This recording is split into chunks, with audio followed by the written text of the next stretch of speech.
Ауа. Біздің өмір сүруіміз үшін өте маңызды. Ауа мөлдір түссіз болады. Адам тамақсыз, сусыз бірнеше күн өмір сүре алады. Ал ауасыз бірнеше минут қана шыдайды. Біз дем алғанда алдымен оттегін жұтып, сосын дем шығарғанда көмір қышқыл газын шығарамыз. Біз күніне шамамен 20 000 реттен аса ауа жұтамыз. Ол 5 литрге тең. Таза ауа біздің қан айналымды жақсартып, бойымызға дәрумендердің сіңуін жақсартады. Біздің бойымыздағы қуаттың 90% ауаның арқасында өндіріледі. Ауа жансыз табиғаттың бір бөлігі, табиғи газдардың қоспасы. Сен оны көрмейсің.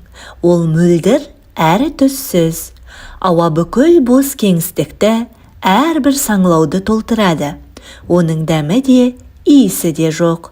Ауаны қолмен ұстай алмайсың. Ауа барлық тірі ағзаға тыныс алу үшін қажет. Егер ауа ластанса, тірі ағзалардың тыныс алуы қиындайды. Олар ауырып, тіршіліктерін тоқтатады. Таза ауа жердегі тіршіліктің кепілі.